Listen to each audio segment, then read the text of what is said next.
Chapter 18 of The Skylark of Valeron by E. Smith. Read by Phil Chenevert. Chapter 18. Very near Valeron as space distances go, yet so far away in terms of miles that he could take no active part whatever in the proceedings, Quedrin Radnor sat tense at his controls, staring into his powerful visiplates. Even before Clynor Siblin had lifted his rocket plane off the ground, Radnor had opened his throttles wide. Then, his ship hurtling at full drive toward home, everything done he could do, he sat and watched. Watched, a helpless spectator. Watched while Siblin made his futilely spectacular attack. Watched the gallant plane's destruction. Watched the capture of the brave but foolhardy pilot. Watched the rolling up and compression of the Chlorin dome. Watched in agony the obliteration of everything animate and inanimate pertaining to the outlying village. Watched in horrified relief the departure of the invading spaceship. Screaming through the air, her outer plating white-hot from its friction, her forward rocket tubes bellowing a vicious crescendo, Radnor braked his ship savagely to a landing in the dock beside the machine shop in which she had been built. During that long return voyage his mind had not been idle. Not only had he decided what to do, he had also made rough sketches and working drawings of the changes which must be made in his peaceful spaceship to make of her a super dreadnought of the void. This was not as difficult an undertaking as might be supposed. She already had power enough and to spare, her generators and connectors being able to supply hundreds of times over her maximum present drain. And because of the ever-present danger of collision with meteorites, she was already amply equipped with repeller screens and with automatically tripped zones of force. Therefore, all that was necessary was the installation of the required offensive armament. Beam projectors, torpedo tubes, fields of force, controls, and the like, the designing of which was a simple matter for the brain which had tamed to man's everyday use the ultimately violent explosiveness of intra-atomic energy. Radnor first made sure that the machine shop superintendent, master mechanic, and foreman understood the sketches fully and knew precisely what was to be done.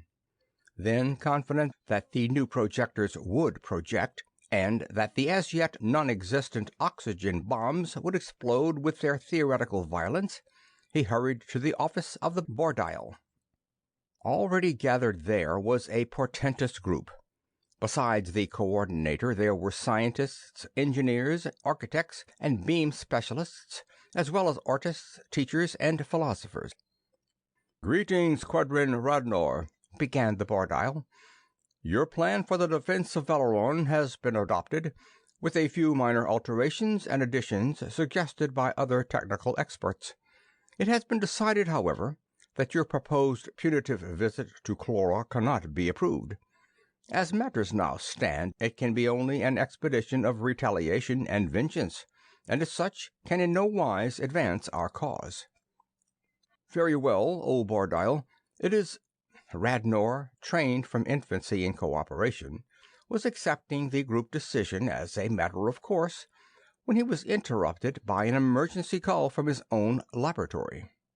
An assistant, returning to the temporarily deserted building, had found the message of Clynor Siblin and had known that it should be given immediate attention. "Please relay it to us here at once," Radnor instructed. And when the message had been delivered: "Fellow counselors, I believe that this word from Clynor Siblin will operate to change your decision against my proposed flight to Clora. With these incomplete facts and data to guide me, I shall be able to study intelligently the systems of offense and of defense employed by the enemy, and shall then be in position to strengthen immeasurably our own armament. Furthermore, Siblin was alive within the hour. There may yet be some slight chance of saving his life, in spite of what he has said." The Bordial glanced once around the circle of tense faces, reading in them the consensus of opinion without having recourse to speech. "Your point is well taken, Counselor Quedrin," and for the sake of acquiring knowledge, your flight is approved," he said slowly. "Provided, however, and this is a most important proviso, that you can convince us that there is a reasonable certainty of your safe return. Kleiner Siblin had, of course, no idea that he would be captured. Nevertheless, the Chlorins took him, and his life is probably forfeit. You must also agree not to jeopardize your life in any attempt to rescue your friend, unless you have every reason to believe that such an attempt will prove successful. We are insisting upon these assurances because your scientific ability will be of inestimable value to Valeron in the forthcoming struggle, and therefore your life must at all hazards be preserved." "To the best of my belief and ability, my safe return is certain," replied Radnor positively. "Siblin's plane, used only for low-speed atmospheric flying, had no defenses whatever, and so fell an easy prey to the Chlorins' attack. My ship, however, was built to navigate space, in which it may meet at any time meteorites traveling at immensely high velocities, and is protected accordingly. She already has 4 courses of high-powered repeller screens, the inside course of which, upon being punctured, automatically throws around her a zone of force. This zone, as most of you know, sets up a stasis in the ether itself, and thus is not only absolutely impervious to and unaffected by any material substance, however applied, but is also opaque to any vibration or wave form propagated through the ether.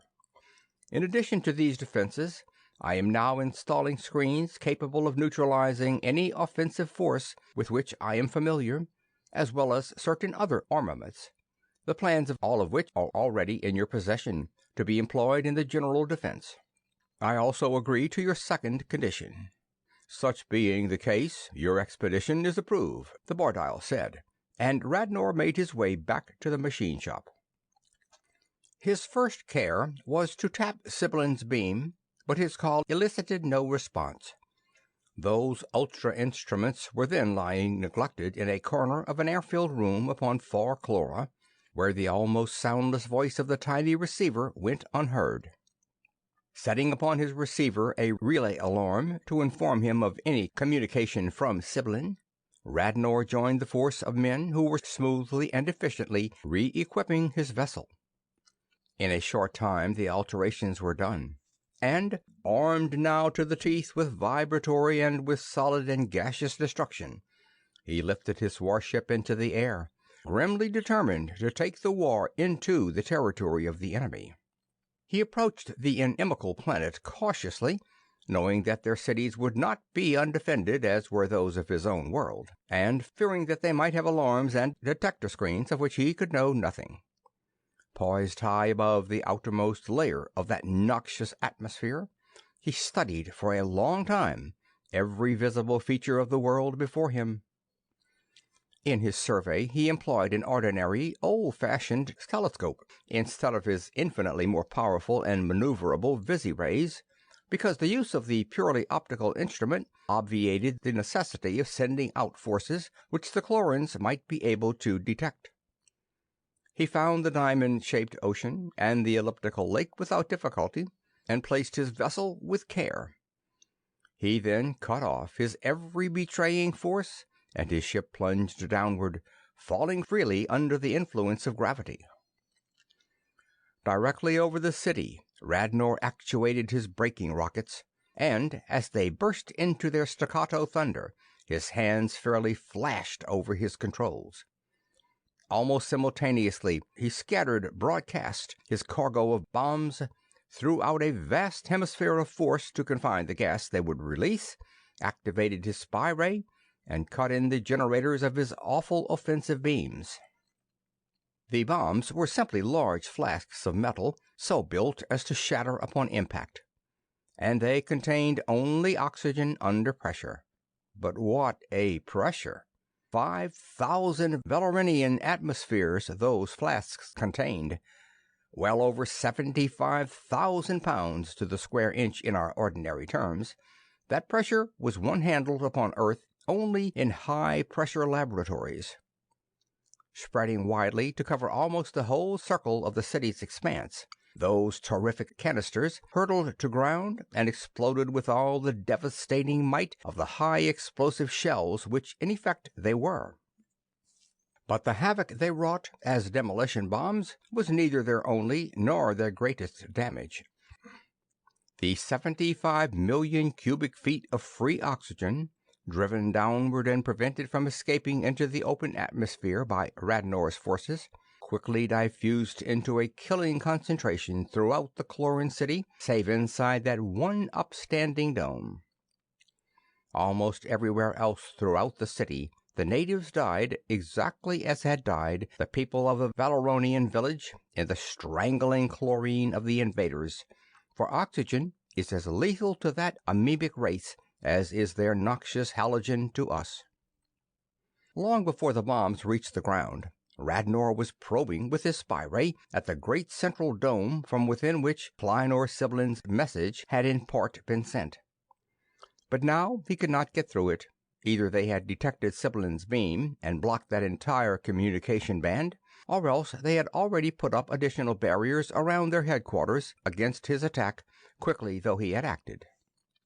Snapping off the futile visi-ray, he concentrated his destructive beam into a cylinder of the smallest possible diameter and hurled it against the dome. But even that frightful pencil of annihilation, driven by Radnor's every resource of power, was utterly ineffective against that greenly scintillating hemisphere of force. The point of attack flared into radiant splendor, but showed no sign of overloading or of failure. Knowing now that there was no hope at all of rescuing Siblin, and that he himself had only a few minutes left in which to work, Radnor left his beam upon the dome only long enough for his recording photometers to analyze the radiations emanating from the point of contact. Then, fully driven still, but now operating at maximum aperture, he drove it in a dizzying spiral outwardly from the dome, fusing the entire unprotected area of the metropolis into a glassily fluid slag of seething, smoking desolation. But beneath that dome of force there was a mighty fortress indeed.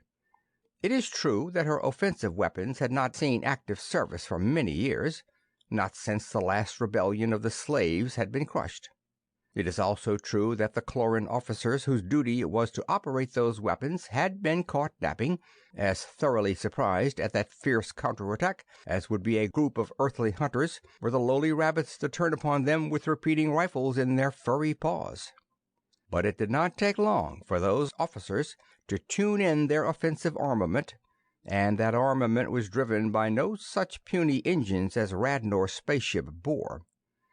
Being stationary and a part of the regular equipment of a fortress, their size and mass were of course much greater than anything ordinarily installed in any vessel of whatever class or tonnage.